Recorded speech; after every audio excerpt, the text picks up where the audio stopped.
Vector differentiation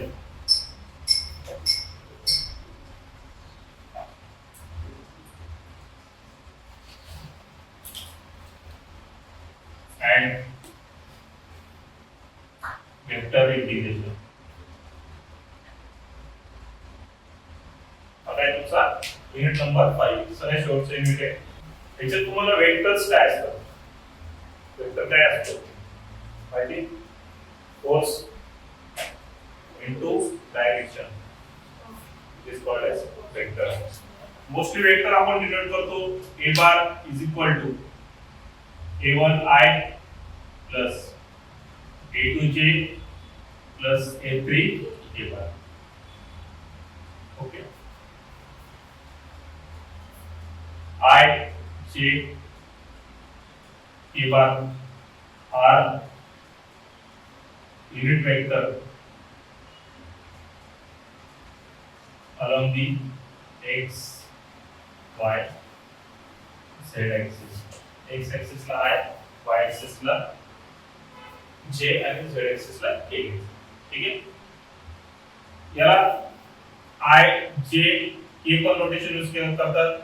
I bar, J bar, K बार हे notation use केलं जातं. I कॅप, J कॅप आणि K cap हे पण नोटेशन यूज केलं. त्यामुळे घाबरायचं नाही की कुठली नोटेशन आलंय काय आलंय. तुम्ही फक्त इकडे फोकस करायचं की I जे काय आहे तो वेट करत जातो. मॉड ऑफ a बार म्हणजे modulus mod of a bar equal under root I चा कोएफिशिएंट काय a1 चा स्क्वेअर, j चा कोएफिशिएंट काय a2 चा स्क्वेअर प्लस a3 चा स्क्वेअर. हे तुम्हाला मॉड्युलस काढता आलं. ठीक आहे? आता हा युनिट वेक्टर शब्द तुम्ही ऐकताय.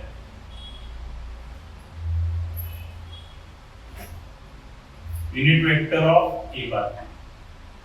प्रत्येक वेक्टरचा युनिट वेक्टर असतो. काय असतो? प्रत्येक वेक्टरचा युनिट वेक्टर असतो. a बारचा युनिट वेक्टरला नोटेशन असतं a cap is equal to a bar upon mod of a bar. म्हणजे तोच वेक्टर डिवाइडेड बाय त्याचा मॉड्युलस. म्हणजे तो नवीन जो वेक्टर जनरेट होणार आहे त्याला मॉड्युलस युनिट वेक्टर म्हणतात. ठीक आहे? जर चला की मी तुम्हाला a बार दिलाय 2i plus 3j minus 4k. ठीक है? त्याचा मॉड्युलस काढू. Modulus of a bar is equal to under root 2 square plus 3 square minus plus 4 चा स्क्वेअर. म्हणजे मायनस इतर मायनस 4 चा स्क्वेअर होता. त्याची value 4 plus 9 plus 16. Mod of a bar आला रूट 29. ओके? आता त्याचा युनिट वेक्टर आला a cap is equal to a bar upon mod of a bar. a cap is equal to 2i plus 3j minus 4k upon root 29. म्हणजे याची value 1 upon root 29 as it is 2i plus 3j minus 4k. आता तुमचा a cap. Unit वेक्टरचे concept काय आहे? ठीक आहे? Dot product काय? Dot product. दोन वेक्टर एकमेकांशी कुठले ऑपरेशन करतात? एक असतो डॉट प्रोडक्ट असतो, दुसरा असतो क्रॉस प्रोडक्ट. दोन वेक्टरचं सांगतो. तुमच्याकडे a बार आहे a1i plus a2j plus a3. b bar is equal to b1i plus b2j plus b3 a bar. त्या दोघांचा डॉट प्रोडक्ट डिनोट केला तर a bar dot b bar is equal to. हा dot product कसा काढला जातो? ठीक आहे? ठीक आहे? लक्षात आलं? याचा डॉट प्रोडक्ट कसा काढायचा? i चा कोएफिशिएंट i ला घ्यायचा, j चा कोएफिशिएंट j ला मल्टिप्लाय करायचा, k चा k ला करायचा, i चे की काढून टाकायचे. a1 b1 a2 b2 plus a3 b3. याच्यात i ची घेतली हे तुम्हाला रिअल व्हॅल्यू मिळेल. काय भेटेल? Real value. By definition A bar dot B bar असा आहे, mod of A bar into mod of B bar into cos theta. Theta be the angle between these two vectors. याचा वापर आपल्याला जो आपण टॉपिक शिकणार आहे डायरेक्शनल डेरिव्हेटिव्ह त्याच्यात नाहीये, पण बाकीच्या टॉपिक मध्ये इन जनरल तुम्हाला माहिती असावं म्हणून हा पार्ट घेतला आहे. ठीक आहे. Scalar field. स्केलर फील्ड म्हणजे फाय काय म्हणतात, फाय. फाय म्हणजे तुम्हाला फंक्शन दिलेलं असतं जे एक्स वाय झेड मध्ये काय असतं, एक्स वाय झेड मध्ये. धरून चला मी तुम्हाला फाय सांगितला 4x³ plus y plus 3z² into x. हा झाला तुमचा फाय. ओके, हा झाला तुमचा फाय. हा डेल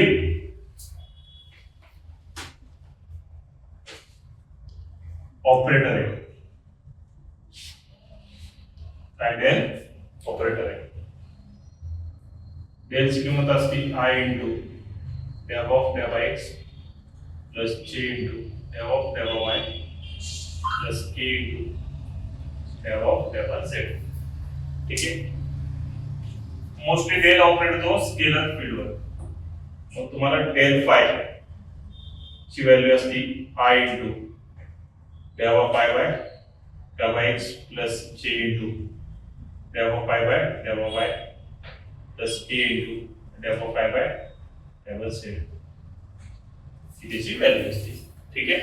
शिफ्ट मेथड आपल्याला जो डायरेक्शन डेरिव्हेटिव्ह शिकणार आहे त्याच्यात बेस करायचे. धरून चला की डेव ऑफ पाय बाय डेव एक्स काढायचा आहे, त्याचं derivative with respect to X घ्यायचं, y आणि z ला कॉन्स्टंट सपोज करायचं. 4 तसंच x³ चं डेरिव्हेटिव्ह 3x² y तसंच प्लस 3z² तसंच x चं डेरिव्हेटिव्ह 1 आलं. ठीक आहे. तसंच डेव ऑफ y बाय डेव ऑफ y काढा 4x³ तसंच y चं डेरिव्हेटिव्ह 1 आलं प्लस पुढच्या टर्म मध्ये y नाहीये म्हणजे याचं डेरिव्हेटिव्ह डायरेक्टली 0 होतं. डेव ऑफ y बाय डेव ऑफ z पहिल्या टर्म मध्ये z नाही म्हणून त्याचं डेरिव्हेटिव्ह 0 झालं प्लस 3 तसंच z स्क्वेअर चं डेरिव्हेटिव्ह 2z आणि x पण तसंच. असे तुम्हाला ते टर्म्स काढायचे. क्लियर. हे लॉजिक तुम्हाला करायचे. ठीक आहे. आता आपल्याला सगळ्यात महत्त्वाचा टॉपिक शिकणार आहे आपण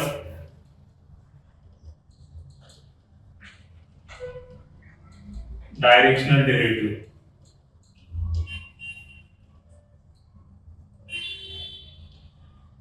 okay.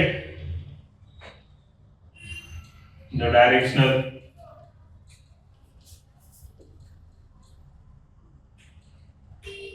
derivative of scalar phi in the direction of u bar is dd चं notation आहे d dot d is equal to del phi dot u cap, where u cap is unit vector. u cap ची value असेल u bar upon mod of u bar. ठीक आहे. त्याच्यामुळे example मध्ये 90% तुम्हाला ही step करावी लागणार आहे. त्याच्यानंतर इन एक्झाम्पल तुम्हाला चेंज होणार आहे u bar is along the vector असं देतील, दुसरं देतील towards the point असं देतील, तिसरं देईल along the line देतील चौथं देतील along this surface देतील, पाचवं देतील line is equally inclined असं देतील. ह्या पाच मेथड आहेत किंवा 6वी मेथड आहे along the tangent to the curve असं दिलं. याच्यानुसार तुमचा u बार चेंज होणार आहे प्रत्येक वेळेस सम मध्ये. त्यामुळे स्टेटमेंट वाचताना बघायचं की along the वेक्टर दिले का टुवर्ड्स द पॉइंट दिले काय दिले तुम्ही आयडेंटिफाय करायचं. ठीक आहे, त्यानुसार आपल्याला सॉल्व्ह करायचं. क्लियर. डायरेक्शनल डेरिव्हेटिव्हचा हा फॉर्म्युला आहे dB is equal to, okay, इथं डॉट प्रोडक्टचा डॉट नाही, नॉर्मल डॉट आहे सिंपल, आणि इथं हा डॉट प्रोडक्टचा डॉट आहे. इथं ऑपरेशन करायचं आपल्याला. क्लियर. लक्षात आलं. जे त्यामुळे मी तुम्हाला आता जे स्टेप शिकवल्यात की ते तुम्हाला डायरेक्शनल डेरिव्हेटिव्ह मध्ये लागणार आहे आपल्याला. क्लियर. लिहून घ्या. चला एक्झाम्पल स्टार्ट करू.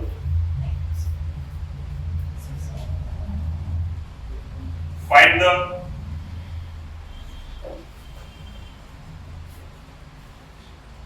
directional derivative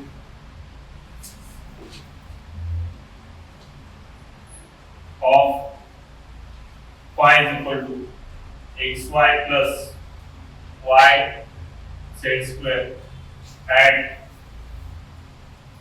1 minus 1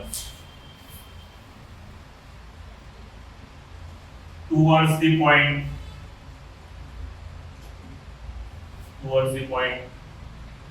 2 1 3. Okay, identification आलेलं आहे.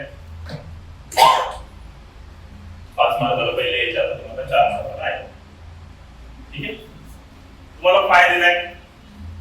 Late phi is equal to xy plus y z square लिहून घ्या.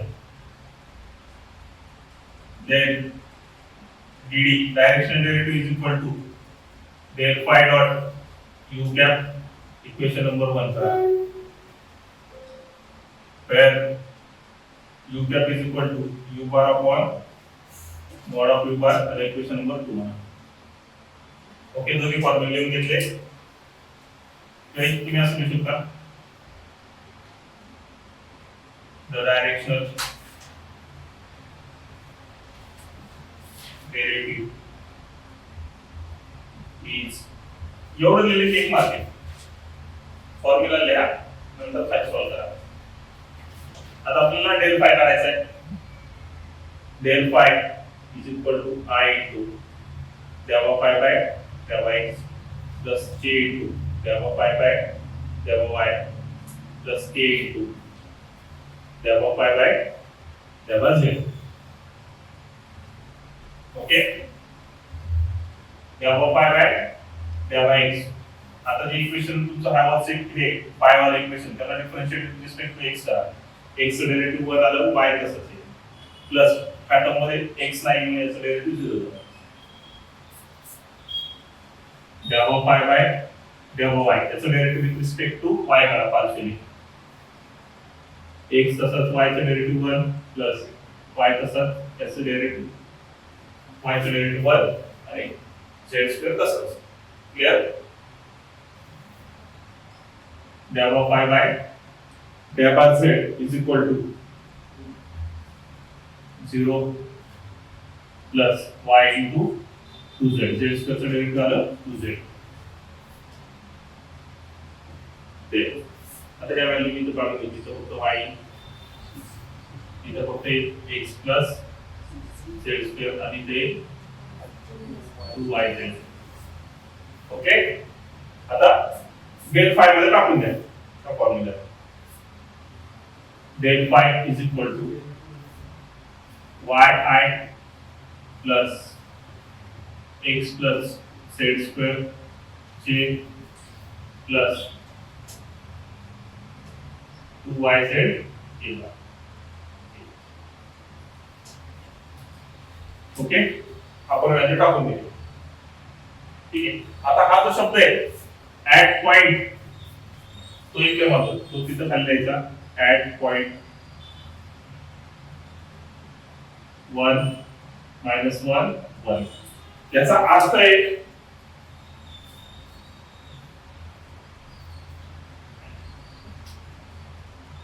x ची व्हॅल्यू 1, y ची व्हॅल्यू -1 आणि z ची व्हॅल्यू 1 पुट करायची डेल फाय मध्ये. डेल फायच्या इक्वेशन मध्ये ही व्हॅल्यू टाकून द्यायची. तुम्हाला भेटेल डेल फाय ऍट पॉइंट इथं असं. रिप्रेझेंटेशन असं केलं जातं, नाही केलं तरी चालेल, डायरेक्ट तुम्ही डेल फाय लिहिलं तरी चालते. इथं -1 i plus 1 + 1 k plus 2 × -1 × 1 k.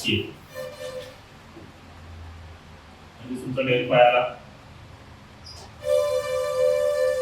-i plus 2j minus 2k आला तुमचा डेल फाय. ठीक आहे.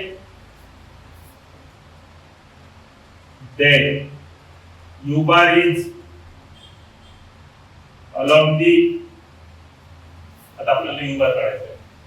u bar ला काय सांगितलंय? u bar is along the towards the point शब्द दिला ना, तो कुठल्या पॉइंट पासून, ह्या पॉइंट पासून ते ह्या पॉइंट पर्यंत. u bar is in the direction of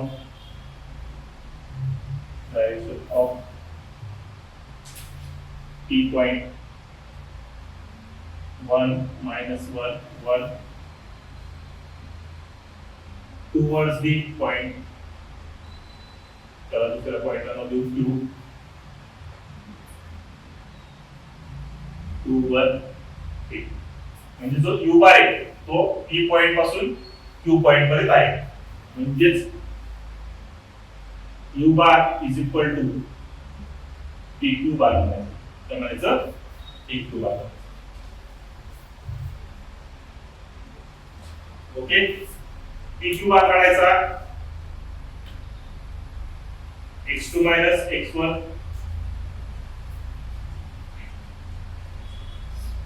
into I plus y2 minus y1 j plus z2 minus z1 a.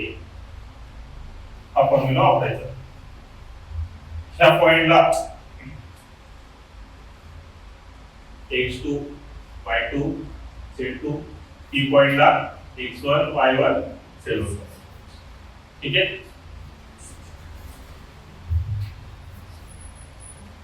u bar is equal to 2 - 1 I plus 1 minus of -1 j plus 3 - 1 a. म्हणजे किंमत आली I plus 2j plus 2k. हा तुमचा u bar. Okay. Del phi भेटला, u bar भेटला. आता u बार भेटल्यानंतर mod of u बार काढून घ्या. अंडर रूट या आयच्या कोएफिशिएंट वर आहे 1/2 2/2 प्लस 2/2 √9 मॉड ऑफ u बार किती आला तुमचा 3. ओके. त्याच्यानंतर आता आपल्याला पहिला u कॅप करायचा आहे. काय करायचं आहे? u cap. u cap is equal to u bar upon mod of u bar. u cap is equal to I plus 2j plus 2k upon 3. तो 1/3 बाहेर घ्या. इथं I plus 2j plus 2k घ्या. आता तुमचा u cap. Then dd is equal to del phi dot u cap. तर del phi काढला इथं. इथं I चं कोएफिशिएंट किती आहे? -1. इथं I चं कोएफिशिएंट किती आहे? 1 प्लस 1 आहे ना.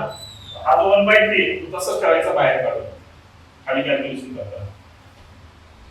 का नाही करायचं तुम्ही असं पण करू शकता, ज्यांना माहित नाही त्याच्यासाठी दोन्ही वापरू शकता 1/3i plus 2/3j plus 2/3e v1 separate करा आणि मग तुम्ही डॉट प्रॉडक्ट घेत असता ते वापरून तर तुम्हाला डॉट प्रॉडक्ट असं घ्यावं लागेल -1 into 1/3 plus 2 into 2/3 plus -2 into 2/3 इथला आयचा कोएफिशियंट आयला मल्टिप्लाय जेचा जेला याचा केला अशी स्टँडर्ड प्रोसिजर आहे ठीक आहे असं केलं तर तुम्हाला उत्तर येऊन जाईल किंवा बीजी मेथड यूज करतो पहिल्याच कॅल्क्युलेशन काढून माझी मेथड सांगतो -1/3 plus 4/3 minus 4/3 विग्याला 1/3 ओके बीजी मेथड वापरतोय त्याच्यात मी डायरेक्टली काय करतोय आपण 1/3 कसं करतोय आतमध्ये मी डॉट प्रॉडक्ट घेतोय -1 into 1 plus 2 into 2 plus -2 into 2 तर इथे उत्तर 1/3 होतं ठीक आहे